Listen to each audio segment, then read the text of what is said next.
Salut à toutes et à tous et bienvenue sur Warzone, votre podcast spécial baseball universitaire, mais pas que.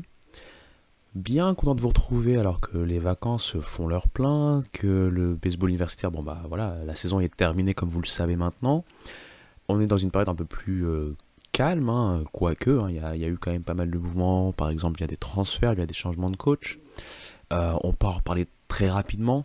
Mais cet épisode va être assez spécial puisqu'on va un peu délaisser, même si c'est un peu le sujet fil rouge derrière, on va délaisser un peu le collège baseball pour vraiment s'occuper de la draft en fait. Ça risque, hein, je sais pas encore à l'heure où j'enregistre, hein, mais ça risque d'être un podcast assez long, ça va dépendre en fait du niveau de détail que je vais donner sur cette draft, puisque ce que je compte faire sur cet épisode, c'est rappeler rapidement un peu comment ça se déroule, hein, la draft en MLB, quels sont les enjeux derrière cette draft, notamment au niveau financier, hein, expliquer rapidement qu'est-ce que le bonus pool, etc., etc., avant de vous proposer une mock draft qui va être pour le coup pas très détaillée, puisque malheureusement j'ai des contraintes de temps, mais je vais essayer de quand même de vous amener le plus d'insight, le plus d'informations possible pour que vous puissiez vous régaler avec cette mock draft. Plutôt que d'aller dans les détails, je vais plutôt vous faire le petit instant promo, hein, et ensuite on va commencer. Comme d'habitude, vous pouvez retrouver cet épisode et tous les épisodes précédents sur toutes les plateformes d'écoute, ainsi que sur YouTube. De même, le Homera, vous me retrouvez sur les réseaux sociaux, hein, Twitter, Facebook, Instagram, etc. etc. Et voilà, si vous voulez aussi passer du temps sur le Homera sur YouTube, il y a beaucoup de vidéos, hein, en dehors du podcast, hein, des vidéos que j'ai fait sur les 3-4 dernières années. Il y a également certainement des vidéos qui vont sortir incessamment sous peu, mais on aura le temps d'en reparler. Allez, j'ai déjà fait assez long pour cette intro, c'est parti.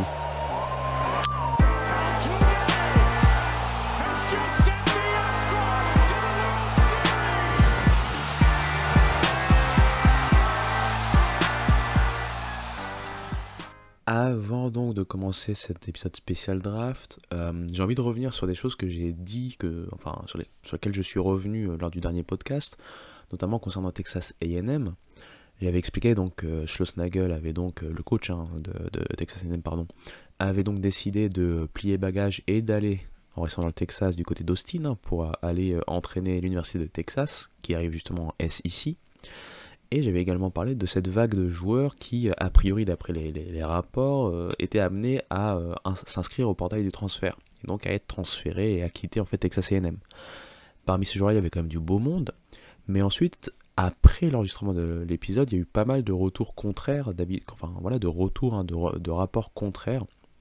Donc ce que j'ai envie de faire, c'est, pas dans cet épisode-là, mais peut-être dans un épisode un peu plus récap rapide, faire une sorte d'update sur cet effet-là. Notamment, on va parler du portail des transferts avec les joueurs les plus connus qui sont inscrits dans ce portail des transferts, et ça va me permettre en fait de revenir un peu sur Texas A&M et donner des updates un peu plus véridiques sur vraiment l'état en fait de l'effectif pour les saisons à venir. Voilà. On peut commencer notre épisode draft, hein. Je vais tout d'abord rappeler que depuis quelques années, encore une fois, la draft a une loterie. Elle a eu lieu en décembre et on a vu du coup les Guardians récupérer le premier pick. C'est très intéressant pour eux, parce qu'ils n'avaient pas fait une saison à même de les amener aussi haut. On a vu aussi pas mal d'autres franchises, hein, qui sont considérées comme gagnantes, hein, vis-à-vis de leur chance, hein, de leur probabilité d'avoir un pick aussi élevé que le pick qu'ils ont actuellement. Et donc on se retrouve avec un ordre d'équipe qui va permettre de voir en fait tout ce beau monde, hein, ces jeunes joueurs être sélectionnés à telle ou telle place par telle ou telle équipe, hein. Je pense que vous connaissez quand même un peu le système de la draft en général, quels que soient les sports d'ailleurs. Côté MLB, on le sait, il y a beaucoup de tours. On a aussi, même si c'est un peu moins vrai ces dernières années, on a aussi cette incidence qui est moindre que par exemple une draft NBA, pour ne citer qu'elle. La draft NBA, on sait que les joueurs amenés à être draftés, notamment dans le premier tour, vont normalement intégrer l'effectif professionnel très rapidement et avoir des minutes pour prouver qu'ils sont les pépites de demain. Au niveau du baseball, vous le savez, le système est différent puisque la MLB a ensuite un système de ce qu'on appelle le farm system, c'est-à-dire un système de développement de joueurs, et c'est intégré à ce que l'on appelle les minor leagues. Donc ces ligues mineures qui historiquement on en a eu des indépendantes et d'autres qui étaient complètement affiliées à la MLB, c'est comme un système de division si vous voulez qui va permettre en fait aux joueurs de grandir d'abord et de prouver à l'échelon inférieur ou aux échelons inférieurs d'ailleurs parce qu'il y a plusieurs niveaux dans les minors avant de pourquoi pas intégrer les ligues majeures. Pourquoi je dis que c'est un peu moins vrai? Parce qu'on a vu quand même récemment des Nolan Samuel par exemple, Paul Skeens qui a passé très peu de temps dans les mineurs, Wyatt Langford du côté des Rangers, pour ne citer que, on sait qu'il y a aussi des joueurs qui n'ont été draftés que la saison dernière et qui pourraient peut-être avoir des at-bats d'ici la fin de la saison. Mais donc malgré tout, en général, on le sait, le système est différent. L'impact de ces joueurs se compte sur le long terme, puisque c'est le système propre au baseball. Si je dis pas de bêtises, dans le hockey par exemple, ça peut être similaire, même si on peut retrouver des joueurs comme Connor Bedard par exemple, qui vont être tellement talentueux qu'ils vont commencer directement en fait en NHL. Ils ont un peu ce même système de partie farm system, on va dire en tout cas, ou de club satellite entre guillemets, si on veut comparer ça au football comme on le connaît par exemple, là où les jeunes vont pouvoir d'abord se développer. Donc voilà pour cet aspect là. Maintenant je vais rappeler en fait l'ordre de la draft, l'ordre du premier tour tout simplement, parce que du premier pick au 30e pick, c'est là que moi je vais me focus pour vous faire notamment une mock draft. Je vais peut-être aller un peu plus loin pour vous faire par exemple les différents tours de compensation. On le sait, il y a maintenant le Prospect Promotion Incentive Picks pour les 31 et 32. Il y a le Free Agent Compensation Pick pour les Twins. Et ensuite, il y a les fameuses Competitive Balance. Donc, il y en a un, le Round A, qui se termine au tour 39, on va dire, au pick 39. Et je pense que je m'arrêterai là. Le second tour, puis après le Competitive Balance Round B, etc. Ça, je pourrais pas vous le faire là. Mais voilà, c'est pour vous donner en tout cas un ordre d'idée sur le premier tour et les picks qui suivent. Donc, dans l'ordre, les équipes pour la prochaine draft. En numéro 1, on va retrouver les Guardians. Ils vont donc pick le premier choix. En numéro 2, on aura les Reds de Cincinnati. On aura en numéro 3 les Colorado Rockies, qui d'ailleurs ont un gros bonus pool, on va en reparler. On a les A's qui arrivent en numéro 4, les White Sox qui vont pick en numéro 5. On aura ensuite les Royals en 6, les Cardinals en 7, les Angels en 8, les Pirates en 9 et les Nationals en 10. On aura ensuite les Tigers, Red Sox, Giants, Cubs et Mariners pour les positions 11 à 15. En 16e, les Marlins. En 17, les Brewers. Les Rays en 18. Les Mets, c'est en position 19, si je dis pas de bêtises. Les Blue Jays en 20. Les Twins en 21. Les Orioles en 22. Les Dodgers en 23. Les Braves en 24. Puis ensuite, de 25 à 30, on retrouve donc les Padres, les Yankees, les Phillies, les Astros, les Diamondbacks et les Rangers. Donc j'ai un peu hésité notamment sur les Mets, il n'y a pas que dans cette position-là, mais il y a quelques équipes qui en fait ont perdu 10 places dans les pics. C'était déjà arrivé par exemple la saison dernière carrément pour certaines équipes de ne pas pick, et c'était notamment à cause par exemple du fait de dépasser les seuils, les fameux seuils par exemple, que ce soit en termes de salary cap, que ce soit en termes pour le coup pour cette saison, en termes de ce que l'on appelle la taxe par rapport à la competitive balance. Donc cette competitive balance, d'ailleurs je vous ai parlé de pick, round A et round B, on va retrouver ça en fait justement par rapport à ce calcul quand vous dépassez certains paliers, certains seuils, notamment en termes de salariés cap justement comme j'en parlais, vous vous retrouvez en fait sanctionné. Et notamment quand vous vous retrouvez sanctionné, forcément si on vous sanctionne vous, on va essayer de récompenser les bons élèves. Donc pour faire simple, cette competitive balance, donc ces pics en fait de 34 à 39 vont quelque part récompenser les équipes qui ont été des bons élèves et vont pouvoir en fait récupérer des joueurs avant d'arriver au second tour, ce qui est très intéressant forcément pour eux. Les équipes donc qui sont sanctionnées, pour finir un peu avec ça, on va retrouver donc les Mets, on va retrouver les Padres, les Yankees. Je pense que je n'ai loupé personne d'autre. Ce sont un peu les mauvais élèves qui se retrouvent donc avec un drop de 10 places dans les termes, enfin dans les places de pique en fait, tout simplement. J'espère que c'est assez clair parce que là je rentre dans des termes assez techniques et en plus comme je vais pas dire que je bégaye mais que j'essaie de me rappeler en même temps un peu tout pour pas vous donner des mauvaises informations. Voilà, j'espère que c'est assez clair malgré tout. Euh, je voulais également vous parler justement, parce que je vous ai donné un peu l'ordre en fait des équipes, je voulais vous parler du fameux bonus pool. C'est quoi le bonus pool? C'était une très bonne question, hein, n'est-ce pas? Donc là, il est temps de parler gros sous. Alors le bonus pool, en fait, ça va être, on va dire, c'est un montant, ou en tout cas c'est un amas d'argent euh, que l'on va récupérer par rapport à ce que gagne en fait la MLB. Pour faire simple, pour faire au plus simple possible, hein. Je sais que c'est un peu plus compliqué que ça, mais il y a donc un bonus pool calculé au global, qui d'ailleurs cette saison a augmenté significativement. Et ensuite, on calcule en fait le bonus pool par équipe en fonction des positions qu'ils ont à la draft. On met en fait une valeur à un pic. Par exemple, le premier pic cette saison a une valeur, je pense, de 10 millions quelque chose. C'est d'ailleurs euh, bien plus que les 9 millions et quelques de la saison dernière qui était déjà un record. Et ainsi de suite. Et je pense que ça se tient sur l'ensemble des 10 tours. Ça veut dire que, par exemple, les Cleveland Guardians vont donc avoir 10 millions et quelques en termes de valeur sur le premier pic. Puis après, ils vont avoir quelques millions sur leur pic suivant, quelques millions sur le pic suivant, etc., jusqu'à ce que l'on puisse avoir en fait le total de cette fameuse valeur. Si on additionne en fait les valeurs de chaque pic qu'ils ont, c'est en fait le bonus pool qu'ils peuvent dépenser dans cette draft. Ce bonus pool n'indique pas qu'ils vont donc dépenser les 10 millions par exemple de la valeur de leur premier pic sur le premier pic qu'ils vont choisir. L'objectif, c'est en fonction des choix que l'on veut faire et donc quelque part des négociations à avoir, de savoir comment on va gérer au mieux cet argent. On a vu par exemple la saison dernière des deals records avec Paul Skeens qui avait signé pour 9,2 millions sur le bonus pool des Pirates. Quant à son coéquipier de LSU, Dylan Cruz, avait lui signé 9 millions tout court avec les Nationals.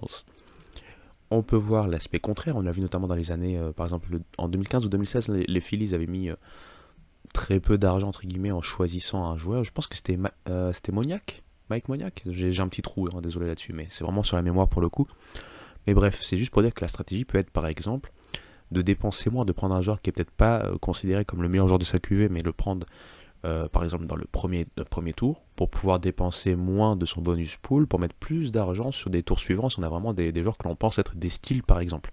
Et fortifier ces styles pour être sûr que tu proposes assez d'argent pour ne pas qu'ils se disent pour moi c'est pas assez d'argent, par exemple je suis lycéen, j'ai commit avec telle fac, je me dis peut-être je vais parier sur moi-même, je vais faire mes 3 années à la fac et je reviendrai me présenter à la draft 3 ans après, donc la draft 2027.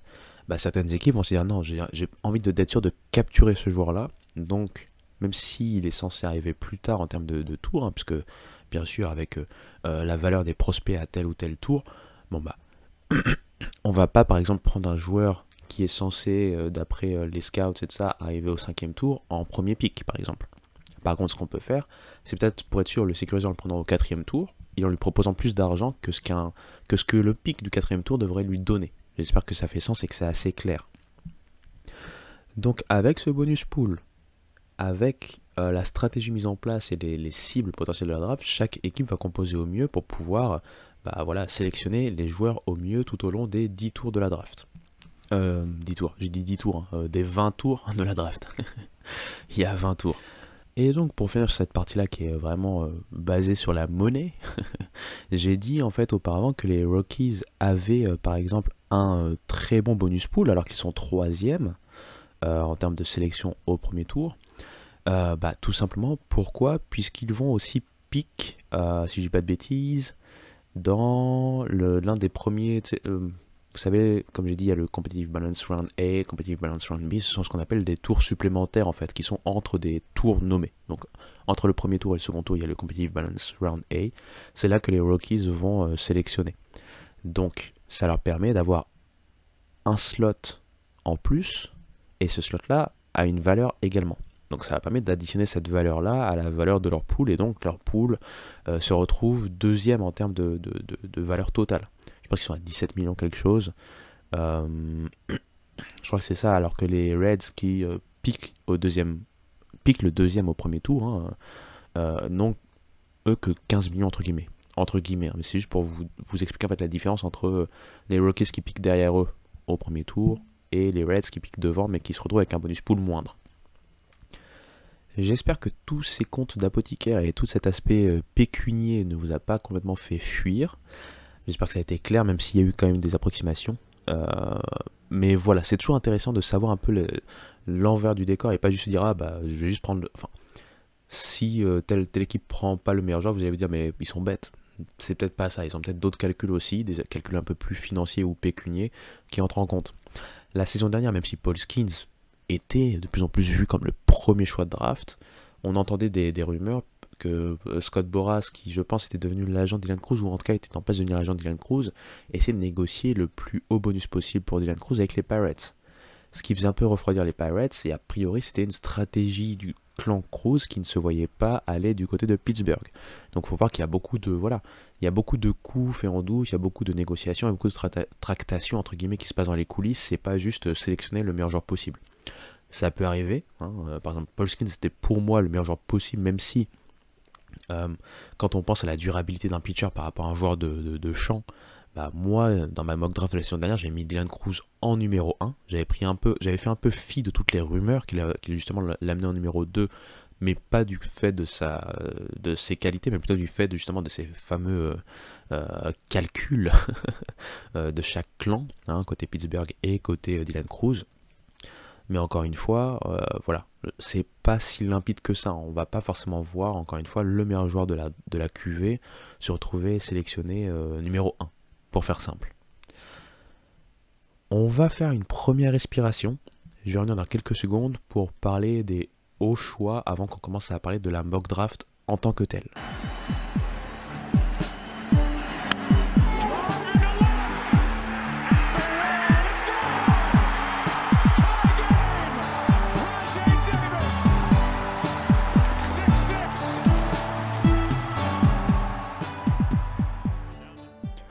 Chaque saison, on retrouve donc les scouts qui nous parlent de tel ou tel joueur venant du lycée ou de l'université, et ça nous permet d'avoir un peu d'informations en amont bien sûr de la draft.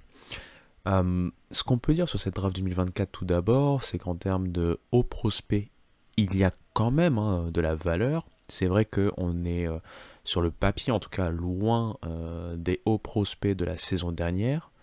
Il y a aussi une autre information importante, c'est qu'on a une draft aussi bien moins chargée. C'est-à-dire que la saison dernière, même des joueurs qu'on prenait dans les tours suivants, à partir du 4e, 5e tour, restaient des joueurs qui sur le papier étaient solides, étaient vus comme des acquisitions solides. L'aspect développement est quelque chose d'encore plus important, comme je vous l'ai dit auparavant, on n'entre pas directement en MLB, sauf exception. Et c'est ça aussi qui fait que on a peut-être moins peur de prendre des joueurs ou de prendre ce qu'on appelle des paris, entre guillemets, surtout quand on va plus loin dans les tours, puisqu'on sait qu'on va travailler avec eux pour les développer. C'est pas forcément les grosses stars annoncées via la draft qui vont devenir des stars en MLB. Et au contraire, on peut avoir des joueurs qui ne sont pas forcément annoncés très haut, mais qui vont avoir l'éthique possible, le mental possible, et le développement adéquat via le farm system dans lequel ils sont pour pouvoir en fait dépasser les attentes. Donc, si j'ai envie de faire un peu de name dropping, je pense qu'il y a des joueurs que dont vous avez déjà entendu les noms tout au long de la saison, que ce soit via mon podcast ou même en général sur les papiers de MLB.com ou ESPN ou que sais-je. Ce sont des noms comme par exemple Jack Caglione qui reviennent très souvent. Si je vous dis aussi Travis Bazzana, le joueur australien, forcément c'est un joueur qui doit vous dire quelque chose. Charlie Condon, avec sa saison exceptionnelle et son record de home run, est devenu un nom incontournable également quand on parle de haut prospect. Mais on peut encore déballer la liste. Il y a des joueurs comme bien sûr Braden Montgomery, l'un des finalistes malheureux qui n'a pas pu jouer une partie du tournoi national à cause d'une grosse blessure, fait partie de ces grosses stars attendues. Et on a, pour finir un peu sur ce petit tour des hauts prospects avant de rentrer dans ma mock draft, des joueurs qui ont déçu et dont on voit les noms qui sont complètement tombés. Je pense par exemple à Josh Hartle, le lanceur qui était censé être l'ace, ou en tout cas l'ace ex-aequo avec Chase Burns du côté de Wake Forest. Après une saison sophomore exceptionnelle, il a eu une saison junior très compliquée. Et quand on voyait les scouts parler de lui déjà les saisons précédentes, on savait que l'aspect intéressant avec lui, c'est sa commande et le fait qu'il arrive souvent à aller chercher la zone. C'est-à-dire que c'est un joueur qui va tenter du pitch, il va tenter de lancer pour contact, c'est-à-dire beaucoup de ground out ou de fly out ou de line out, c'est-à-dire des balles qui vont rester dans le champ pour pouvoir éliminer des joueurs, mais c'est pas forcément un joueur avec un gros potentiel de strikeout. La saison dernière nous a un peu fait mentir parce qu'il a réussi beaucoup de strikeouts, mais on savait que puisque c'est un joueur qui cherche souvent la zone, bah à tout moment il risquait en fait d'être exposé. C'est malheureusement ce qui s'est passé avec aussi des performances en dents de scie. On a vu un potentiel un peu stoppé de son côté. Et un autre joueur dont je voulais parler, c'est Mike Sirota. Alors peut-être c'est un nom qui vous dit rien parce que j'en ai parlé lors de... Alors je pense que c'était en décembre, avant même les previews, quand j'ai parlé un peu des hauts choix en mode preview pour la saison à venir. Bon, il n'est pas forcément connu puisqu'il jouait du côté de Northeastern, donc j'allais en colonial, mais c'est plus la colonial, c'est la Coastal Association, non, Athletic Association. C'est un outfielder qui a été lui aussi très bon en tant que sophomore, dont on entendait beaucoup de bien. Je pense qu'il a fait aussi du Team USA la saison dernière, chez les jeunes bien sûr, et donc tout ça l'a amené pour être parmi les top prospects. Malheureusement, la saison ne s'est pas déroulée comme prévu et bah voilà, il y a des joueurs qui lui sont passés devant. Je pense notamment à un autre outfielder qui, lui, pour le coup, n'était pas forcément attendu à Paris Fête et qui pourtant maintenant est projeté assez haut. C'est James Tibbs, le slugger de Florida State, qui a donc une saison exceptionnelle. Et pourquoi je vous parle de tout ça avant de parler de la mock draft, c'est tout simplement pour donner des exemples et montrer que c'est quelque chose qui évolue constamment. Que ce soit les rapports des scouts, c'est toujours par rapport à un moment donné, une période donnée, et à une projection vis-à-vis d'un développement qu'on peut imaginer. Ce qui veut dire que voilà, si vous faites une saison au-delà de vos standards, on va vous mettre directement sur la carte. Par contre, si la saison suivante, par exemple, bah, vous êtes en deçà des standards que vous avez mis la saison d'avant, bah voilà, vous avez le revers de bâton qui peut voilà, vous tomber dessus. C'est un peu le principe des sports de haut niveau, mais encore plus quand on parle de draft, puisqu'on parle bien sûr de potentiel, on ne parle pas de joueurs établis. On ne sait pas ce que le premier choix de cette draft 2024 va devenir. Même Paul Skeens, qui est déjà All-Star, alors que c'est un rookie qui vient d'être drafté la saison dernière, on lui souhaite bien sûr pas de mal du tout, on souhaite que ce soit le meilleur pitcher s'il le faut de l'histoire, mais ce que je veux dire par là, c'est que on ne peut pas savoir à l'avance ce qu'il va pouvoir apporter aux Pirates sur une longue période. Bien sûr, c'est tous les aléas de la draft et tous les aléas du sport en général. Donc voilà, je voulais un peu revenir là-dessus avant de commencer enfin la mock draft, donc on va y aller sans plus tarder. Cette mock draft va vraiment être ce que moi je vois en fonction des forces, en fait, des talents en fait de cette draft, et donc je vais pas prendre en compte justement ces histoires de bonus pool, ces histoires un peu de rumeurs qu'on entend justement de telle équipe qui est prête à signer un joueur au prix fort, ce qui voudrait dire que ce joueur-là a plus de chances d'être premier de draft parce qu'il est capable d'accepter qu'une partie du bonus pool, une partie moindre, etc. Donc je vais pas rentrer dans ces considérations arithmétiques et pécuniaires. Moi je vais dire en fait vraiment ce que je vois en fait, que ce soit en termes de fit ou en termes de talent pur. Donc c'est fort possible que ma mock draft soit très loin de ce qu'on retrouve lors de la draft qui arrive. Mais pour autant je trouve que c'est bien plus honnête, puisque c'est vraiment moi mon sentiment, et le truc c'est que je préfère, puisque je ne suis pas scout, puisque je ne suis pas aussi un journaliste professionnel, je préfère mettre de côté ces discussions. Bien sûr j'ai vu, je vais pas tricher ou mentir, j'ai déjà vu des mock drafts de ci et de là, et je pense que la mienne sera assez différente à certains points, elle sera aussi commune sur certains joueurs, puisqu'il y a des joueurs, que ce soit moi, que ce soit les professionnels, on a tous vu la même chose. Quand un joueur a vraiment performé, on le voit au plus haut. Bien sûr, minus, on va dire, en dehors de la décision purement financière, encore une fois, d'une équipe, ou la stratégie d'une équipe. Donc voilà, allez, on y va maintenant, ça y est. En première position, je vois donc Cleveland sélectionner Travis Bazzana. Alors, pourquoi? C'est simple, c'est pour moi le meilleur joueur en fait de cette saison. Je sais que c'est pas le meilleur joueur en termes de vote, c'est-à-dire que Charlie Condon en fait est le meilleur joueur, pour être honnête, de la saison, mais moi je vois en fait c'est le meilleur joueur de cette saison compte tenu de ce qu'il a déjà montré dans le college baseball auparavant. Pourquoi je dis ça? Puisque Charlie Condon n'a que 2 saisons au final au college baseball. Des très bonnes saisons certes, mais 2 saisons. Travis Bazzana c'est 3 saisons, donc une de plus, et dès sa saison pure freshman, il était en fait l'un des meilleurs joueurs, un des meilleurs freshmen déjà de la nation, et l'un des meilleurs joueurs tout simplement de la nation en seconde base. Ce qu'il a en plus apporté, et ce qui fait que pour moi c'est le numéro 1, c'est-à-dire que Bazzana c'est en fait un joueur qui défensivement est capable de faire des bonnes choses en seconde base. C'est un joueur qui a déjà une grosse compréhension du jeu, qui est un leader, qui est aussi offensivement capable déjà d'avoir une très bonne moyenne à la batte. Il est capable de lead off sans perdre en fait des aspects qui pourraient être avantageux, c'est-à-dire qu'il peut aussi courir sur base, il peut faire à peu près tout, mais en plus de ça, cette saison, il a ajouté une corde à son arc, la corde qui lui manquait pour être vraiment le top prospect, selon moi, c'était la puissance. C'est un joueur qui certes allait facilement sur base, qui avait une très bonne moyenne, un très bon OBP, un très bon, voilà, un bon OPS, etc., etc. Mais ce qui manquait, c'était de pouvoir le voir être capable de frapper du home run également. Surtout qu'on sait que la MLB est très tournée vers la frappe de puissance, même si, voilà, stratégiquement parlant, on peut avoir des frappeurs de puissance, des frappeurs de contact, etc., etc. Lui, il tend à être plus un frappeur discipliné qui est maintenant capable de montrer de la puissance. En témoignent notamment ses 26 home runs en à peine une soixantaine de matchs, ce qui explose son précédent record qui était en, je pense, de 7 ou 8 home runs seulement la saison sophomore. Donc, toutes ces choses-là font que pour moi, Cleveland va partir sur lui.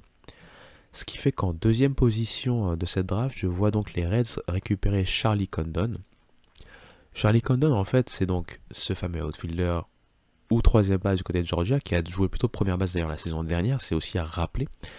Euh, c'est un joueur qui a donc passé une saison, on va dire redshirt, une saison donc sans jouer en tant que freshman, et il a expliqué, hein, j'avais écouté une de ses interviews, il a travaillé comme un dingue en fait quand il a pu voir de l'extérieur comment ça joue en fait en collège baseball. Ce qui fait que lorsqu'il est arrivé la saison dernière, au niveau offensif, c'était déjà une force en présence de la SEC. En témoigne, je pense qu'il a eu 21 home runs, quelque chose comme ça. Par contre, on voyait qu'il n'était pas encore un batteur complètement discipliné. Il y avait un ratio strikeout assez important. Et surtout, défensivement, il y avait pas mal de questions. On se demandait où on pouvait le placer. On l'a vu en première base. C'était pas trop mal, mais c'était pas incroyable. On savait pas exactement où il allait se placer. Cette saison, il a quand même rassuré pas mal de gens qui doutaient sur son aspect défensif, son aspect fielding, puisqu'il a joué en troisième base la plupart du temps. Il a aussi joué un peu en première base, il a aussi joué dans l'outfield, et à chaque fois, il a été solide à défaut d'être exceptionnel. Donc avec lui, on sait qu'on a un vrai slugger, mais qui est aussi pas forcément une liability en défense. Ce qui fait que, voilà, je pense qu'il peut rester dans ce top draft. Alors, en troisième position, moi je vois les Rockies récupérer Braden Montgomery, l'outfielder des Texas A&M. Hein. Euh, c'est la star de Texas A&M avec JC Laviolette, j'en ai parlé assez souvent. C'est le joueur qui a manqué sur cette finale, notamment des College World Series pour Texas A&M. C'est un joueur qui à la base est un two-way player, mais qui, on va dire très clairement, va être sélectionné pour son aspect bat. C'est un joueur qui a eu pas loin des 30 home runs cette saison, qui a aussi fait montre d'une discipline à la batte qu'il fallait montrer en fait pour vraiment rassurer les scouts. Et c'est un joueur aussi qui défensivement est très bon. Il joue right fielder, enfin il a joué right fielder par exemple cette saison avec Texas A&M, mais déjà avec Stanford il jouait beaucoup dans l'outfield. Et on peut compter sur sa force de bras, puisque voilà, c'est un pitcher qui a une balle rapide très bonne, mais il utilise aussi cette force de bras pour pouvoir réussir pas mal d'assists, pas mal d'assists pour pouvoir, ou des relais pour pouvoir retirer des joueurs de très loin s'il le faut. Donc c'est un joueur qui est vraiment très intéressant, puisqu'il a les deux côtés, la défense et également l'attaque. Donc voilà pourquoi moi je vois les Rockies le sélectionner. En quatrième position, je vois les A's prendre Jack Caglione. Jack Caglione, pour le coup, lui, c'est un vrai two-way player. On l'a vu à la fois lanceur gaucher, j'en avais parlé beaucoup parce que c'est un joueur qui est très bon en termes de balles rapides. Cette saison, il a été peut-être un peu moins impressionnant, mais beaucoup plus en contrôle, même si il y a toujours des problèmes de contrôle.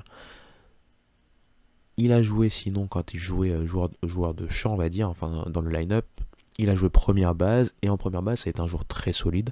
En plus de ça, c'est un joueur qui, voilà, je n'ai pas besoin de le présenté, c'est un joueur qui est très très bon en termes de frappe de puissance et qui a surtout réussi à amener de la discipline. C'est un joueur qui l'année dernière se faisait strike out assez facilement parce qu'il whiffait un peu partout. Donc quand il arrivait à contacter, ça pouvait aller très loin, ça pouvait même faire pas mal de home runs parce qu'il avait fini la séance sophomore à 33 home runs si je me rappelle bien, SEC Player of the Year d'ailleurs, si je me rappelle bien. Tandis que, ou en tout cas dans les finalistes de cet award, j'ai un petit trou, tandis que il montrait en fait que de la puissance, pardon. Là, cette saison, il y a eu quand même un une très belle, comment je peux dire ça? Une très belle amélioration à ce niveau-là. Ce n'est pas parfait, mais quand on a une telle puissance, être capable de montrer de la discipline et ne pas forcément frapper pour tenter d'attraper un home run, ce n'est pas un home run derby, le baseball professionnel, bah, je trouve que c'est une bonne chose parce qu'il a réussi quand même à se montrer euh, bien plus décisif en fait. Donc voilà, voilà. Je vois donc Jack Caglione en quatrième position. Et pour finir ce top 5, je vois donc les White Sox récupérer J.J. Wetherholt. J.J. Wetherholt, c'est un joueur qui a été exceptionnel en tant que sophomore. Hein, il a joué deuxième base et un tout petit peu shortstop en sophomore, mais surtout un peu plus shortstop. En tout cas, c'était là où on voulait le mettre du côté de West Virginia en junior. Malheureusement, cette saison, il a été longtemps blessé. Dès le premier week-end, il s'est blessé. Il n'est revenu que en fin de saison régulière. Malgré tout, il a quand même montré qu'il était toujours là, toujours capable. Mais c'est pourquoi moi je le vois slider en cinquième position, puisque s'il avait fait une saison du même acabit que la saison dernière, pour moi il aurait été top 2 ou top 3 de cette draft. Pourquoi? Parce que c'est un joueur qui est très régulier à la batte, un très bon frappeur, peut-être même un pur frappeur, peut-être moins de puissance que la plupart des autres prospects dont j'ai parlé, mais par contre, vous êtes sûr qu'il est capable d'aller sur base en fait. Et c'est une chose aussi très importante en baseball, aller sur base à minima, sachant qu'aussi défensivement, c'est pas exceptionnel, mais il y a quand même des qualités à exploiter en seconde base. Donc c'est pourquoi je le vois arriver en cinquième position du côté des White Sox. On a donc notre top 5 que je récapitule. Première position, Bazzana chez les Guardians. Deuxième position, Charlie Condon chez les Reds. Troisième position, Braden Montgomery chez les Rockies. Quatrième position, Caglione chez les A's. Et en cinquième position, Wetherholt chez les White Sox. Là, on va dire que ça se gâte déjà un peu pour moi parce que je suis entre deux feux. Pour moi, en sixième position, je vois les Royals sélectionner un pitcher. Donc, ça se joue entre Hagen Smith et Chase Burns. Ce sont les deux meilleurs prospects pitchers de cette saison, de cette QV. Et je vois les Royals prendre Hagen Smith, donc le lanceur gaucher star de Arkansas. Ça a été clairement le meilleur lanceur de cette saison. Il a eu, c'est vrai, un trou d'air lors du premier match, de son premier start, et un trou d'air lors de son dernier match, qui a provoqué l'élimination d'ailleurs d'Arkansas lors des Regionals. Ouais, c'est ça, lors de leurs Regionals. Mais à part ça, ça a été vraiment un joueur dominant en fait. Un peu comme Caglione, c'est un lanceur gaucher, mais qui amène une grosse célérité dans sa balle rapide. Donc il a top des balles rapides à 99 miles par heure, quasiment 3 digits. Mais qui a aussi des balles off-speed qui lui permettent d'être vraiment redoutable. On a vu par contre, comme j'ai dit, lors de ces deux trous d'air, des choses qu'il n'arrivait pas à mettre en place, c'est-à-dire que dès qu'il perd un tout petit peu sa commande et qu'il se concède en fait, on va dire un premier but sur balle ou un hit by pitch ou autre, on a l'impression que ça le dérègle assez vite. Et on sait que pour être un pitcher de haut niveau, il faut aussi avoir le mental de pouvoir recommencer les efforts malgré les déceptions, malgré les aléas. Hein. Ça peut arriver d'avoir des mauvais starts. Donc ce sera le petit truc à surveiller. Le reste de la saison, tend plutôt à rassurer malgré tout. Et j'ai l'impression que voilà, il y a un diamant à polir du côté des Royals. C'est pourquoi je les vois prendre Hagen Smith en sixième position. En septième position, il y a les Cardinals. Et j'ai envie de dire que les Cardinals aussi seraient bien tentés, selon moi, de prendre un pitcher. Et même si je les imaginerais bien prendre Hagen Smith s'il est disponible, dans ma mock, il ne l'est plus. Donc pour moi, ils vont prendre Chase Burns. Chase Burns, c'est clairement un très haut prospect. En tout cas, pour moi, c'est plus un diamant brut que Hagen Smith. Donc il y a plus de choses à polir. Il y a un aspect aussi mental où c'est quelqu'un qui joue beaucoup, qui lance beaucoup sur l'énergie. Des fois, on a l'impression qu'il se disperse un peu et il perd très vite cette commande. Par contre, s'il arrive à bien récupérer cette commande, un peu comme ce qu'il a montré sur sa saison junior pour le coup à Wake Forest, on a peut-être le meilleur pitcher de cette QV puisque c'est un joueur qui en termes de balle rapide dépasse les 3 digits. Il a aussi une slider et qui fait ce combo un peu balle rapide slider redoutable. Mais surtout c'est pas juste un two pitch pitcher ou un two pitch starter si vous voulez, puisqu'il a montré de plus en plus de commandes du côté de sa curveball et du côté de sa change-up. Donc très clairement pour moi les Cardinals se rabattraient sur lui. Puisqu'il n'aurait plus l'occasion de pouvoir récupérer Hagen Smith. Une autre équipe qui pour moi pourrait prendre un pitcher si l'un de ces deux est disponible, ce sont les Angels, mais j'ai l'impression qu'il y a beaucoup de choix pour eux. Je lisais un peu quelque chose, je suis d'accord avec ça, c'est que ces derniers temps, ils ont eu cette politique de prendre des joueurs universitaires qui sont même pas loin d'être disponibles pour les majeurs assez rapidement. On l'a vu avec Nolan Chanuel, on l'a vu avec Zach Neto, donc c'est deux joueurs qui sont montés assez rapidement dans les majeurs. Ils pourraient continuer cette tendance, et s'ils continuent cette tendance, bah du coup, je le vois bien récupérer Nick Kurtz, le première base originaire, qui a joué de côté de Wake Forest, puisque malgré les pépins physiques, hein, il a eu une blessure qui l'a notamment bloqué pendant un bon moment de la saison. Il a quand même terminé avec 22 home runs. Il a été très bon lorsqu'il a fallu en fait accélérer et renverser les choses du bon côté pour Wake Forest. Il a eu un slow start, hein, même, hein, on peut le dire, hein, ça a été difficile pour lui, mais ce qu'on a vu de son côté, c'est que sa discipline reste telle qu'il faut, puisqu'il a été beaucoup walk. Euh, Dès qu'il a pu avoir un at-bat où il n'avait pas à être walk ou autre, il a montré quand même cette discipline, il a toujours cette puissance en lui. C'est un joueur très grand.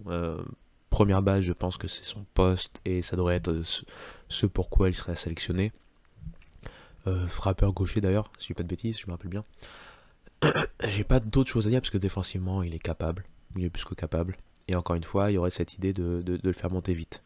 La seule chose qui m'a fait hésiter, parce que l'autre joueur auquel je pensais c'était James Tibbs, si on va sur ce profil de joueur universitaire peut-être assez rapidement à promouvoir dans les majeurs, c'est que c'est un première base, et Nolan Samuel, si je dis pas de bêtises, il peut jouer première base, donc il y a possibilité que du côté des Angels, on pourrait se dire, bon bah finalement on va essayer de prendre cette fois-ci quelqu'un qui est vraiment focus outfield, comme James Tibbs, mais pour ma mock draft, je reste sur Nick Kurtz en 8ème position du coup du côté des Angels.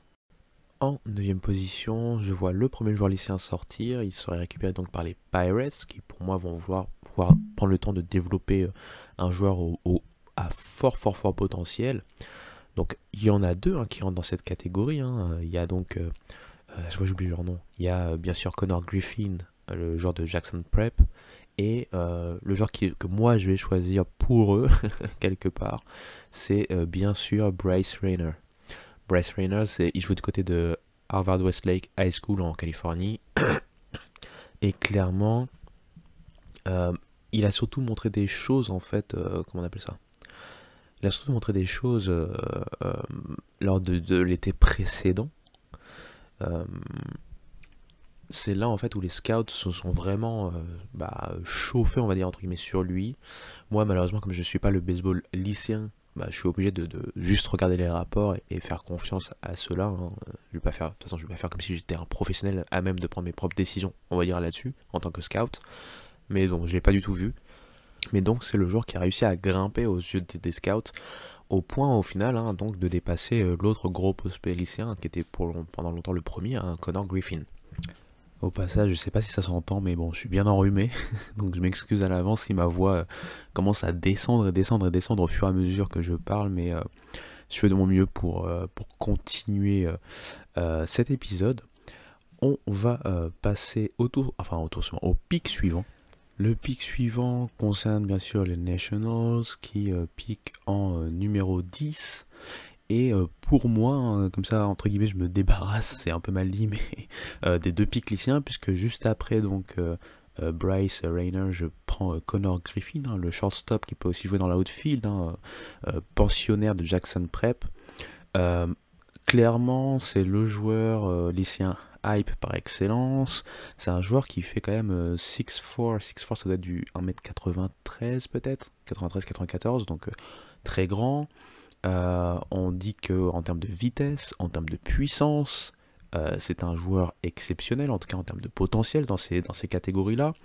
Vous savez, dans ces fameux grades, hein, qu'on grade entre 20 et 80, il est quand même à 60 en puissance et 65 en speed, en vitesse, pardon, pour ne pas frangler ou angliciser encore plus ce podcast.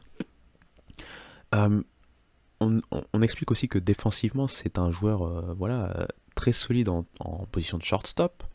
Et par contre, en termes de champ-centre, c'est carrément potentiellement élite. Il a été d'ailleurs un meilleur joueur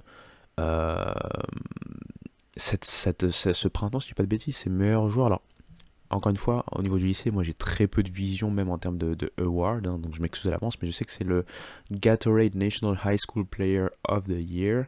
Mais comme je ne sais pas, en fait, puisque vous savez, au lycée, ils jouent par état. Donc par exemple, quand vous remportez le titre suprême, vous remportez le titre suprême mais pas national, le titre de votre état. Donc je me demande si l'award aussi n'est pas au final un award rendu au niveau de l'état, mais comme ils disent national, peut-être que c'est le titre national. Et je vais pas vous mentir, je n'ai pas regardé à l'avance en amont, et comme j'ai pas envie non plus de vous harceler avec beaucoup de détails, sachant que là je suis en train de vous faire perdre du temps entre guillemets en parlant de tout ça, bah je préfère dire que je ne sais pas exactement qu'est-ce que ça veut dire, mais je sais tout simplement que, en tout cas, c'est le prospect le plus excitant en termes de prospect lycéen, même si, comme je l'ai prononcé, enfin, comme je l'ai énoncé juste avant, Bryce Rayner est en train de faire monter la hype de son côté ces derniers temps. Donc, en numéro 10, Connor Griffin. Passons du côté du pick numéro 11, on va donc parler des Tigers de Détroit. On le sait, en général, on les voit plutôt prendre des joueurs lycéens. Même si je sais que vous pouvez me faire mentir en parlant de Spencer Torkelson, mais par exemple Riley Green, ça devait être un joueur lycéen. Les Tigers sont souvent assez reliés d'ailleurs à des joueurs lycéens, même en termes de mock draft, que ce soit cette année, les années précédentes, etc. Donc moi je vais partir un peu sur ce principe-là, puisque dans ma mock draft il n'y a plus Connor Griffin, il n'y a plus Bryce Rayner, je pense que pour eux ça va être du coup Cam Caminiti, le joueur qui sort de la fac du lycée d'Arizona, Saguaro High School. C'est en fait un joueur lanceur gaucher qui a 4 pitches. Il a une balle rapide qui a déjà atteint les 97-98 miles par heure, donc c'est très intéressant à son âge. Il a de la balle cassante. Il est déjà assez grand pour son âge, 6'2", on fait la même taille. Voilà, un petit truc sur ma vie. Je fais 6'2", c'est-à-dire 1m88 à peu près. Donc, il est grand. A priori, ce dont on parle le plus, c'est qu'il a montré des très bonnes qualités athlétiques. C'est ça un peu qui le sépare, si j'avais bien lu ce que disait Bleacher Report, c'est ça qui le sépare un peu du reste de la classe des prospects pitchers qui viennent du lycée. Et faut savoir aussi, il a joué, puisque la plupart des joueurs lycéens, c'est un peu ça, ce sont des two-way players la plupart du temps. Et donc il a joué center field quand il n'était pas pitcher. Donc c'est le joueur, le premier lanceur que l'on voit sortir du lycée le plus souvent dans toutes les mocks, et je ne vais pas déroger à la règle, je vais le mettre là du coup en 11e position, il va rejoindre les Detroit Tigers. En 12e position, nous avons les Red Sox. Les Red Sox qui ont quand même pas mal de joueurs intéressants dans leur farm system d'ailleurs, et qui sont à même de pouvoir développer des joueurs dont le potentiel n'est peut-être pas aussi haut que l'on pourrait imaginer au départ. Du coup, pour eux, j'ai longtemps hésité entre deux joueurs. Je vais vous donner les noms des deux joueurs. Christian Moore, la star de Tennessee, qui vient d'être titré et qui a fait surtout des College World Series exceptionnels, ce qui fait que sa cote est d'autant plus montée, parce que c'est finalement des meilleurs frappeurs de home run sur la saison, grâce notamment à son run lors du tournoi national et des College World Series. C'est un joueur galvanisant, on va dire. C'est un joueur qui a su se développer dans l'ombre de l'ancien ensemble de stars de Tennessee. Je pense par exemple au Jordan Beck, voilà, j'oublie tous les noms alors que moi celui dont je voulais parler, il est chez nous maintenant. Il était chez les Astros, il est chez nous. Je suis complètement fou. J'oublie les noms à un rythme alors que je le connais par cœur ce joueur. Drew Gilbert, bien entendu. Christian Moore a vraiment profité un peu de système mis en place par Tony Vitello depuis son arrivée, depuis son arrivée du côté de Tennessee, et on l'a vu vraiment arriver à maturité cette saison. L'autre joueur avec lequel j'hésite, c'est James Tibbs. Pour moi, l'autre grand gagnant de cette saison 2023 2024 au global. Peut-être moins sur l'aspect tournoi national, même s'il a quand même été au rendez-vous de temps en temps, mais c'est un outfielder qui a montré vraiment des grosses qualités offensives. Il peut jouer right field, en tout cas c'est là-bas où je l'ai vu le plus souvent jouer du côté de Florida State. Et là, pour cette mock draft, j'hésite vraiment entre les deux. Je vais prendre Christian Moore, puisque c'est lui qui a duré le plus longtemps et qui a montré le plus de choses récemment. Et on sait que voilà, les scouts ont aussi la mémoire, pas forcément courte, mais une mémoire basée sur ce qu'ils voient aussi de plus récent, on va dire, sur ces joueurs-là, surtout des joueurs qui sont en train de reach des nouvelles hauteurs comparées au draft board qu'on avait en pré-saison. Donc Christian Moore, c'est un joueur, comme je l'ai dit, qui a été assez exceptionnel sur la saison et surtout sur la dernière partie de saison. Il termine donc avec 34 home runs, 74 points produits en 72 matchs. Un joueur qui, en termes de métriques, ces fameuses métriques de 20 à 80, c'est quelqu'un noté en 60 en termes de puissance, 55 en termes de frappe, hein, donc de discipline à la batte si vous voulez, hein, on peut le dire comme ça. Euh, c'est clairement, c'est clairement le joueur qui est en train de monter, hein. Il pourrait même être, pourquoi pas, appelé, hein, dans le top 10, hein, de la prochaine draft. Donc je vais partir plutôt sur lui que James Tibbs, mais vous inquiétez pas, James Tibbs, on va en parler dans quelques minutes. On va d'abord parler du pick numéro 13, ça va être le pick des Giants de San Francisco. Et je vais pas mettre James Tibbs ici, je réfléchis en fait. Je suis en train d'hésiter. J'hésite encore plus, vous voyez, tellement c'est pas préparé. Euh, J'hésite, mais je vois bien un lanceur en fait être pris du côté des Giants pour le coup. Je vois bien tenter un lanceur. Euh, ouais, je vais dire en numéro 13, Trey Savage de East Carolina part du côté donc de San Francisco, du côté des Giants. Pourquoi je prends Savage ici? En fait, c'est vraiment là pour le coup, c'est vraiment une impression que les Giants vont vouloir prendre, si possible, un lanceur. Moi, je voyais même bien pourquoi pas prendre le fameux jeune Caminiti, mais il ne sera plus disponible si on se réfère à ma mock draft. Donc c'est pourquoi du coup Savage tombe du côté des Giants. C'est un joueur qui sort de cette factory, de cette usine à pitcher qui est East Carolina. Un joueur très solide qui a eu tout au long de sa carrière universitaire une progression logique et comment je peux dire ça, graduée. C'est pas une progression exponentielle en fait si vous voulez, c'est à dire qu'on savait déjà où le développement allait le mener, si ça fait sens, si vous voyez ce que je veux dire. Donc c'est pourquoi je le vois là. Ça pourrait même être un lanceur, comme c'est un très bon lanceur, ça pourrait même être un joueur qu'on pourrait retrouver, pourquoi pas, vraiment aux portes du top 10. Ça serait pas choquant pour moi au final. Euh, il a fini quand même cette saison avec 2.03 d'IRA par exemple, 145 strikeouts en 93 manches.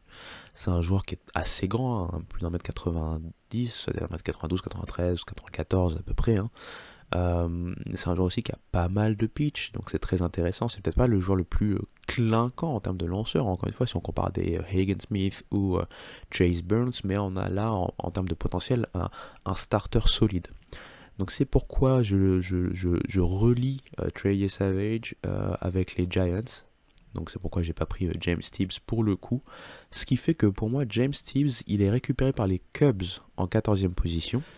Là encore, hein, d'après mes souvenirs, sur ce que j'avais lu, notamment du côté de Bleacher Report, et puis de toute façon, on le sait un peu, les Cubs ont quand même montré une qualité dans leur draft, quand ils ont drafté des joueurs qui sortaient du circuit universitaire, des joueurs capables de contribuer assez rapidement via les minors et arriver assez vite dans les majeurs. On peut penser par exemple à Nico Horner ou Ian Happ, pour parler de ces joueurs assez récents, entre guillemets. James Tibbs, il a commencé à faire monter la hype quand il a joué dans la Cape Cod League de l'été dernier. Et surtout, la hype, elle est vraiment montée sur cette saison 2024 avec Florida State. Il a fait partie de ce renouveau au final de Florida State, hein. Il a quand même terminé en 363, 488, 777 si on parle de average, OBP et slugging percentage. Tout ça pour nous proposer 95 points produits et 28 home runs. Le tout en 66 matchs, hein, parce qu'ils sont partis jusqu'au College World Series. Donc un joueur très impressionnant, qui a été vraiment très régulier. Il a eu un tout petit trou d'air, je veux dire, dans la partie Regionals, Super Regionals du tournoi national. Mais à part ça, il a quand même été très solide. Il a montré des bases avancées en termes de frappeur, hein, pur. Donc c'est un joueur qui pourrait, pourquoi pas, même reach, hein, un peu plus haut et être au port du top 10, voire en fin de top 10 pour moi, hein. Je veux dire, il n'y a rien de choquant, hein, à le voir plus haut. Mais pour moi, il atterrit chez les Cubs en 14e position. On va partir du côté du choix des Mariners. Les Mariners ont eu plusieurs noms associés à eux, hein, que ce soit des joueurs de niveau universitaire comme Seaver King par exemple, Ryan Waldschmidt, la star de Kentucky, ou des joueurs lycéens, et notamment un joueur lycéen, et c'est lui que je vais choisir, c'est le pitcher droitier Ryan Sloan.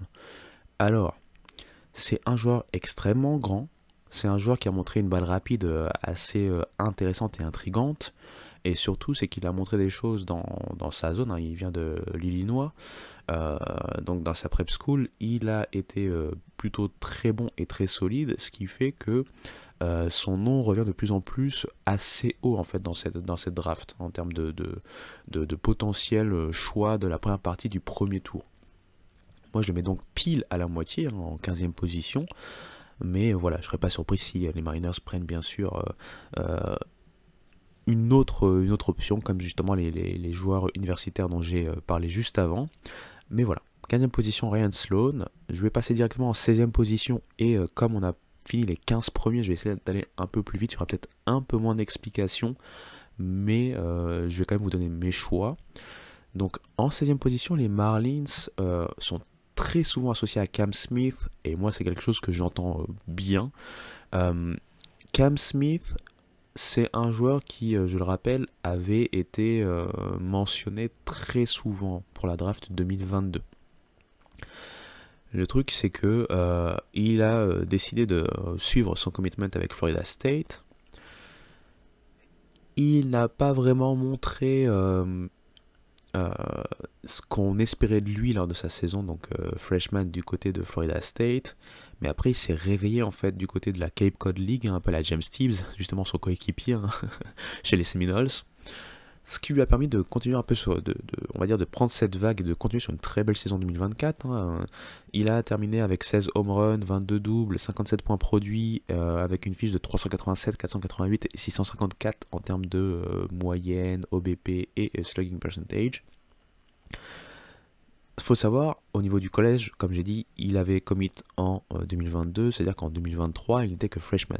Là, il n'est que sophomore, mais il est éligible à la draft hein, du fait de son âge, en fait.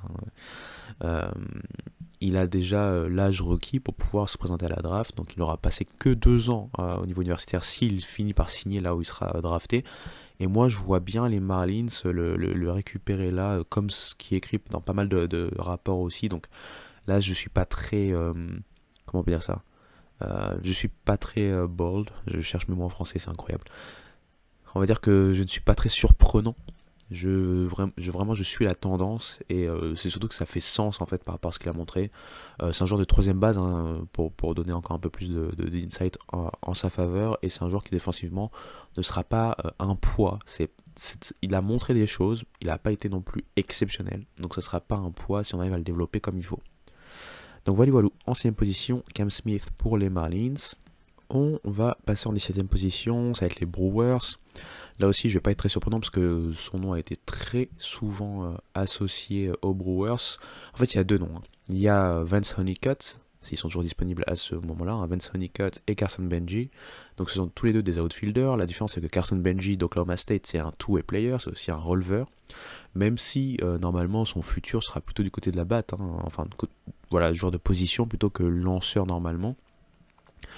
Carson Benji, c'est 1.109 d'OPS avec 18 home runs, 24 doubles et 64 points produits, tandis que et puis 3,16 diarrhées en 37 manches lancées. Et tandis que Vance Honeycutt, c'est 28 home runs, 70 points produits, 28 bases volées en 318, 410 et 114. Par contre, la différence entre les deux, enfin une des différences qui pourrait dire que c'est Carson Benji, mais moi j'allais sur Vance Honeycutt, je vais vous dire juste après pourquoi. En termes d'offense, le problème de Vance Honeycutt, c'est qu'il se fait strike out beaucoup trop souvent. Cette saison par exemple, c'est 83 strikeouts en 62 matchs. Donc il y a ce risque hein, dont parlaient beaucoup d'observateurs, que ce soit au final un joueur qui se grade en 40 en termes de hit, en termes de discipline à la batte on va dire, et 60 en termes de puissance. Et du coup c'est bien d'avoir la puissance, mais sans discipline, ou sans réussir à ne pas se faire strike out, bah, la puissance ne sert à rien, comme l'a pu Pirelli. Pour autant, je vais quand même suivre un peu la tendance et aller avec Vance Honeycutt du côté des Brewers. Pourquoi? C'est pour en fait ce qu'il apporte en termes de défense. C'est un champ-centre qui a clairement la meilleure défense, c'est le meilleur champ-centre défensif du pays en termes de college baseball. Donc si vous apportez ça plus ce qu'il est capable d'apporter s'il arrive à se solidifier en termes de discipline à la batte, bah, il a clairement le plafond le plus élevé des deux joueurs. Et du coup, puisque Vince Honeycutt part en 17e position chez les Brewers, je mets en 18e chez les Rays, Carson Benji. Donc je viens de l'expliquer, two-way player, mais qui devrait certainement finir par se développer plutôt en termes de joueur de position par rapport à l'upside, au talent qu'il peut amener au niveau offensif. Son talent au niveau, son talent au niveau du lancer est très intéressant, mais ce n'est pas aussi intriguant que sa batte, pour faire simple. Donc 17e Vince Honeycutt chez les Brewers, 18e chez les Rays, Carson Benji. Ce qui donne à mes Mets, peut-être que j'ai fait exprès, le joueur que j'espère qu'ils vont prendre, hein, bien sûr, c'est Seaver King. Seaver King, je le rappelle, il a été exceptionnel en 2e division du côté de Wingate University, puis la transfert du côté de Wake Forest, là où il a montré des choses qui lui ont valu une comparaison avec Mookie Betts.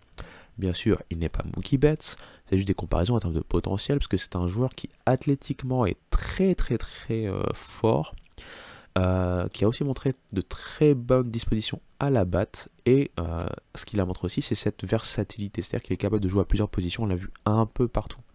On l'a vu en 2e base, on l'a vu en shortstop, on l'a vu en 3e base, il est capable de jouer dans l'outfield, il a une très bonne puissance de bras, ce qui fait qu'il y a beaucoup d'observateurs qui l'imaginent à terme en champ centre. C'est vraiment un joueur complet, un joueur qui peut aller sur base régulièrement, un joueur qui peut voler des bases, un joueur qui peut frapper. Peut-être ce qui peut lui manquer un peu en termes de résumé, c'est vraiment une constance dans la puissance à la batte. Parce qu'il a quand même été bon, hein. Il a terminé avec 14 doubles, 16 home runs, 64 points produits, en 308, 377, 577. Mais par contre, il y a eu plusieurs fois où on a vu que sa balle avait du mal à être portée au-delà de, on va dire, des murs, hein, pour du home run. Donc il y a peut-être cette constance-là qui est un tout petit peu en doute, mais moi j'espère qu'il sera toujours disponible en 19e position, et du coup je le mets chez les Mets. En 20e position, alors c'est autour des Blue Jays. Et si les Blue Jays récupéraient un receveur? Là, je vais être justement un peu surprenant puisque j'ai vu pas mal de rapports qui les relient à l'outfielder de Kentucky, qui a été très bon d'ailleurs, hein, Ryan Waldschmidt. Mais moi, en fait, j'imagine, peut-être dans cette idée, puisqu'ils ont perdu quand même Moreno du côté des Diamondbacks pour récupérer Dalton Varsho, qui lui aussi peut normalement jouer receveur, mais que j'ai vu plus souvent jouer en outfielder. Enfin, j'aimerais bien avoir confirmation. Si jamais Blue Jays FR ou quelqu'un qui regarde beaucoup les Blue Jays peut me confirmer, parce que c'est vrai que c'est une franchise qui, paradoxalement, j'arrive pas à la voir beaucoup, enfin assez souvent quand je regarde la MLB. Je sais pas pourquoi. Il y a un truc entre moi et les Blue Jays.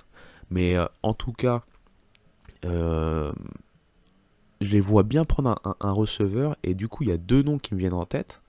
Il y a Caleb Lomavita, qui est un joueur assez fort en termes d'athlétisme et de physique, hein, tout simplement. C'est vraiment une belle bête, entre guillemets. Et l'autre nom que j'entends beaucoup, et c'est normal, puisqu'il a fait une très grosse saison de côté de Sam Houston, c'est Walker Janek. Maintenant, j'ai envie de dire que j'imagine les Blue Jays prendre Caleb Lomavita pour ce côté plafond, grâce à ce qu'il est capable de proposer. C'est un joueur qui offensivement a terminé avec notamment 15 home runs et 52 points produits en 55 matchs du côté de Cal. C'est surtout un joueur qui a montré des choses très intéressantes en termes de skill pur de receveur, mais qui en plus pourrait être placé dans à d'autres positions du terrain, ce qui lui donne encore plus un edge par rapport justement à un Walker Janek. Donc c'est pourquoi moi en 20e position, alors que vous entendez peut-être les tondeuses qui ont commencé à faire leur mouvement, décidément personne ne veut que je finisse ce podcast, donc en 20e position, Caleb Lomavita qui arrive du côté des Blue Jays. Du coup, en 21e position, je vois bien les Minnesota Twins et récupère également un autre receveur, et je les vois partir du coup avec Walker Janek. Walker Janek, comme j'ai dit, grosse saison du côté de Sam Houston. C'est un joueur en fait qui a réussi 17 home runs, 15 doubles, 58 points produits en 364, 476, 709. Faut savoir aussi que en termes de joueurs défensifs, il a été élu parmi les meilleurs joueurs défensifs de la nation. Ça a été le joueur défensif de sa conférence, la conférence USA, ce qui montre quand même qu'il est assez bien développé en tant que receveur. L'année dernière déjà dans la Cape Cod League il avait été très intéressant.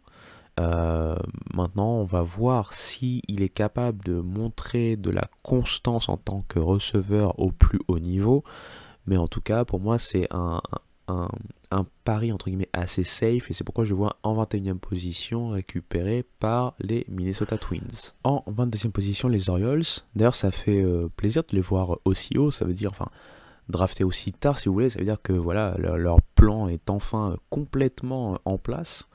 Ça fait depuis 2017 qu'ils n'avaient pas drafté en dehors du top 20, donc c'est pour dire. Je les vois bien, puisque là ils ont quand même un farm system assez incroyable, surtout en termes de joueurs de position. Je les vois bien donc du coup tenter leur chance avec un lanceur. Il y a plusieurs lanceurs encore disponibles, mais là je les vois bien prendre Brody Brecht, le lanceur de Iowa. Alors c'est un joueur très intriguant parce qu'il a notamment une balle rapide qui est assez incroyable, qui touche en fait les 3 digits, un peu à la Chase Burns par exemple. Il a aussi une très bonne slider. Le problème pour lui, c'est que par contre, il a beaucoup de mal en termes de commande. Je le rappelle, pour la petite histoire, j'en avais déjà parlé, mais c'est un joueur qui était aussi une star du football lorsqu'il était freshman. Il avait joué notamment wide receiver. Il a décidé de se focus sur le baseball.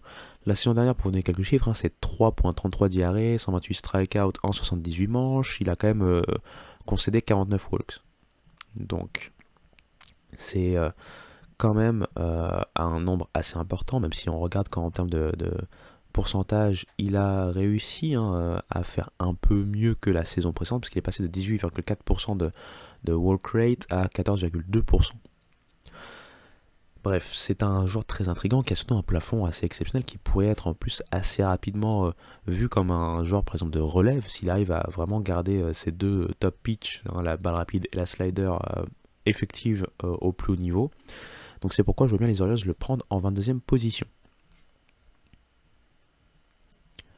En 23e position, on a les Dodgers. Là, il y a plusieurs questions qui se posent, parce que vous le savez, les Dodgers, pour récupérer Shohei Ohtani notamment, ils ont dû abandonner leur second choix, si je dis pas de bêtises. C'est d'ailleurs, il sera vu comme un compensation pick normalement.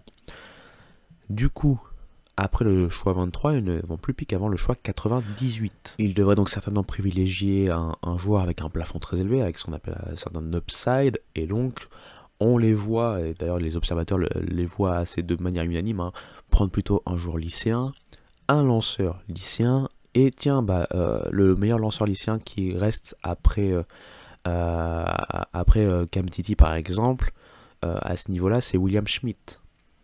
Donc William Schmidt, il a été notamment assez souvent relié dans les différentes mock drafts aux Dodgers, donc je vais pas être surprenant, je vais le prendre ici.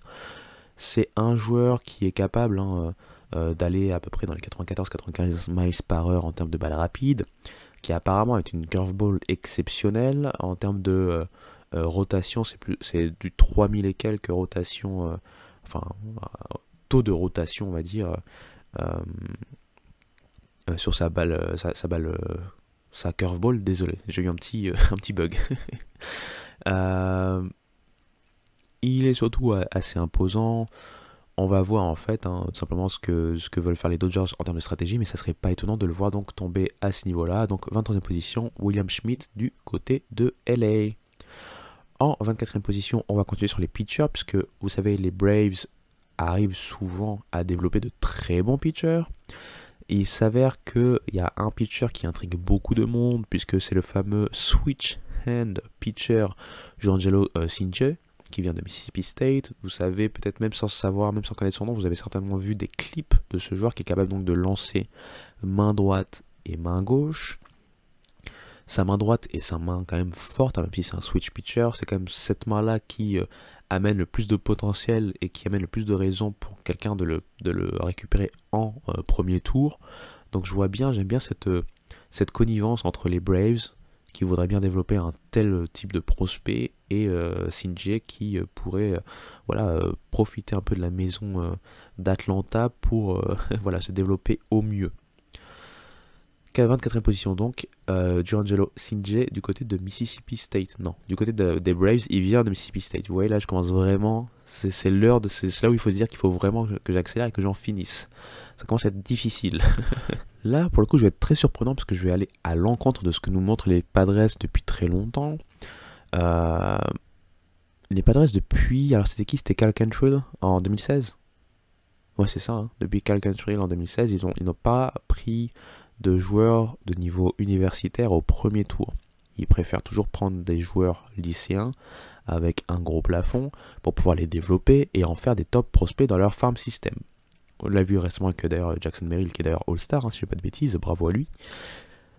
Il pourrait très certainement continuer cette route-là, mais moi, dans ma mock draft, je les vois bien prendre la tangente et tenter Ryan Waldschmidt.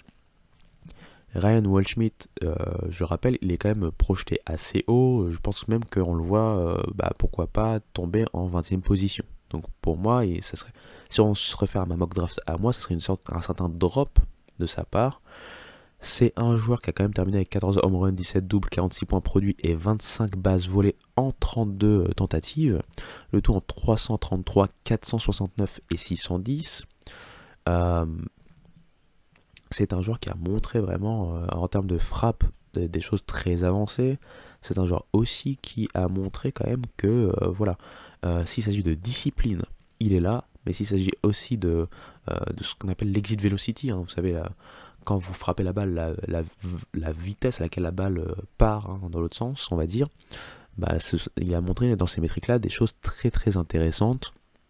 Comme on sait qu'on est en plus dans l'ère, on est en plein dans l'ère de la data, c'est quelque chose qui doit forcément plaire aux scouts du monde entier, du microcosme MLB entier en tout cas.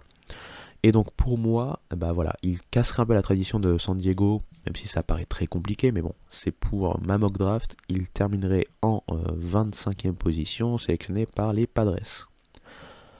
En 26e position, les Yankees nous ont habitués à récupérer des joueurs avec une grosse puissance, et ce qui paraît assez intéressant pour eux et assez logique aussi. Et pour le coup, je les vois bien prendre justement Tommy White. Tommy White, on le présente plus, c'est le 3e base de LSU, l'un des meilleurs joueurs de la finale de la saison dernière, hein, lorsqu'ils ont remporté le titre. C'est un joueur qui, dès sa saison freshman du côté de NC State, a fait beaucoup de bruit pour sa puissance. C'est un joueur qui, par contre, en termes de défense, a soulevé beaucoup de questions, même si cette saison, enfin, avec pas mal de changements physiques, hein, notamment, il a réussi à être beaucoup plus consistant en défense, mais j'ai l'impression que ça a été un tout petit peu au détriment de son attaque, puisqu'il a eu les chiffres les moins impressionnants en termes de totaux purs. Par exemple, je rappelle, en freshman, il avait quand même réussi 27 home runs du côté de NC State. Là, cette saison, ça a été moindre, mais par contre, sur sa carrière, en termes de carrière universitaire, c'est quand même impressionnant, puisqu'il termine avec 75 home runs, 249 points produits en 187 matchs, le tout avec un OPS de 1.123. Donc, je vois bien New York tenter ce joueur-là, cette approche-là, pour récupérer encore un joueur à fort potentiel en termes de puissance. Une autre équipe qui a l'habitude de prendre des joueurs lycéens depuis un petit moment, ce sont les Phillies. Pour le coup, eux, je ne vais pas changer leur habitude, contrairement aux Padres. Je vais les faire prendre Theo Gillen, le shortstop ou seconde base qui vient de Westlake High School. C'est clairement un nom qu'on revoit souvent aussi dans les mock drafts. C'est un joueur qui est très très très intéressant. C'est clairement, comment on peut dire ça, un joueur, quand on parle d'upside, on parle Theo Gillen, pour faire simple. C'est un joueur qui, en termes de discipline à la batte et d'athlétisme, on va dire, est très très très en avance. À voir s'il est capable de développer de la puissance, ça va être la chose qui peut poser quelques questions. Mais grâce à son athlétisme, il peut aussi montrer de belles choses défensivement, en tout cas à développer. C'est pourquoi je le vois bien donc atterrir chez les Phillies, qui pourraient ainsi continuer leur tradition de prendre des joueurs lycéens. En 28e position, là pour le coup, j'hésite, puisque c'est vrai que Houston pourrait tenter différentes approches. Pour le coup, je les vois bien tenter un receveur, et je les vois bien prendre Malcolm Moore, le receveur de Stanford. Alors, c'est vrai que c'est un peu compliqué dans le sens où Malcolm Moore, pendant longtemps, il a été même vu plus haut à certains moments. Mais il termine une saison très compliquée pour une fac où ça a été très compliqué en général, Stanford, avec 255 de moyenne à la batte au niveau universitaire, ce qui est assez compliqué, pour être honnête. Il a quand même terminé avec 414 d'OBP et 553 de swing percentage pour 16 home runs et 36 points produits en 54 matchs. Par contre, ce qui est noté par les scouts, c'est qu'il a vraiment une approche en termes de à la batte en général qui est très intéressante. Je vois bien donc du coup les Astros tenter leur chance avec un receveur. S'ils avaient la chance, ils ont la chance d'avoir plutôt un Walker Janek toujours disponible. Je vois bien plutôt prendre bien sûr ce joueur-là, hein. Mais pour le coup dans ma mock draft il n'est plus disponible. C'est pourquoi je vois bien tenter leur chance avec Malcolm Moore. Ce qui fait que un des dommages collatéraux tombe pour les Diamondbacks, parce que pour moi, si Moore ne tombe pas du côté des Astros, Moore serait tombé dans ma mock draft du côté des Diamondbacks. Pour le coup, les Diamondbacks sont quand même bien, parce qu'ils ont quand même les pics 29, 31 et 35, si je dis pas de bêtises. Donc, ils ont de quoi faire pour pouvoir tenter des choses. Et donc je les vois bien tenter le coup, hein, Billy Amick. Billy Amick, c'est le troisième base de Tennessee, hein, qui avait fait une grosse saison sophomore du côté de Clemson avant de transférer du côté de Tennessee. À Clemson, on lui reprochait notamment ses problèmes défensifs, c'est pourquoi on voulait pas trop le faire jouer troisième base et on essayait le plus possible de le faire jouer carrément DH. Maintenant, à Tennessee, il a montré de gros progrès en troisième base et il a toujours cet aspect offensif qu'on lui connaît avec 306, 387 et 639 en termes de moyenne, OBP et slugging percentage. Le tout pour 23 home runs et 65 points produits sur son run victorieux avec Tennessee. C'est un joueur qui clairement peut amener de la puissance, hein, en termes de batte. Il va falloir montrer encore un peu plus de pure discipline, même si elle est quand même là, hein, elle est pas loin d'être là. C'est clairement le choix que je vois pour les Diamondbacks, puisque à ce niveau-là, il pourrait pourquoi pas tenter un joueur lycéen, mais j'en connais plus trop aussi haut. Je pense qu'il y a Kellen Lindsay, dont on parle assez souvent, mais je pense que Kellen Lindsay, il pourrait même le récupérer plus tard. Donc en 29, les Diamondbacks prennent Billy Amick. Ce qui fait que j'embarrasse un peu les Rangers en 30e position pour terminer ce premier tour, puisque les rapports disent qu'ils sont beaucoup reliés à des noms de receveurs. Donc si les receveurs sont disponibles, j'imagine qu'ils vont certainement partir sur l'un d'entre eux dans cette fin de premier tour. Si ce n'est pas le cas, et dans ma mock draft ce n'est pas le cas, pour moi ils pourraient tenter leur chance avec Kalen Culpepper. Kalen Culpepper, c'est quand même un joueur très intéressant dans le sens où offensivement ça reste un joueur qui est capable, hein, de faire de bonnes choses, même s'il va falloir montrer peut-être un peu plus de choses à l'échelon supérieur. C'est surtout aussi un joueur qui est shortstop et qui a montré des qualités athlétiques très intéressantes, ce qui fait qu'en termes de potentiel, il peut amener des choses très positives en termes de développement, en fait, tout simplement. Donc je le vois bien terminer ce premier tour, même s'il finit pas dans le premier tour, ça serait pas choquant, puisqu'il y a quand même des joueurs lycéens aussi qui sont projetés que moi je n'ai pas mis dans ce premier tour. Et voilà, ça termine ce premier tour avec Kalen Culpepper récupéré par les Rangers. J'espère que ce premier tour n'a pas été trop indigeste. N'hésitez pas à me poser des questions s'il le faut avant la draft, hein. Je vais faire sortir l'épisode avant que la draft ne sorte. Mais comme j'avais dit que j'allais au moins tenter de vous faire le premier tour, enfin pas le premier tour mais l'entre-deux tours, hein, c'est-à-dire le premier tour de compensation, pourquoi ne pas le faire là rapidement. Cette fois-ci je vais pas du tout expliquer qui que ce soit ou quoi que ce soit, je vais juste vous donner des noms et vous allez vous débrouiller avec ces noms quelque part entre guillemets avant qu'on clôture le podcast. Alors partons d'ores et déjà, pour la Prospect Promotion Incentive Picks, on a donc deux franchises, hein, les Diamondbacks en 31 et les Orioles en 32. Donc je vois bien les D-backs prendre le fameux Kellen Lindsay dont j'ai parlé juste avant, shortstop du côté de Hardy Senior High School, Florida. En 32, les Orioles, je vois bien prendre un lanceur lycéen. Et ce lanceur lycéen, pour moi, ça sera Cash Mayfield, hein, qui vient de Elk City High School. C'était quoi? C'est dans l'Oklahoma. Je vais pas expliquer plus, même si ça me démange de vous expliquer pourquoi. Mais bref, avançons. Ensuite, pour le compensation picks des Twins, donc en position 33, je les vois bien récupérer Wyatt Sanford, shortstop de Independence High School dans le Texas. Pour les Brewers en 34, puisque eux, ils ouvrent justement la competitive balance round A. Les Brewers, je les vois bien prendre...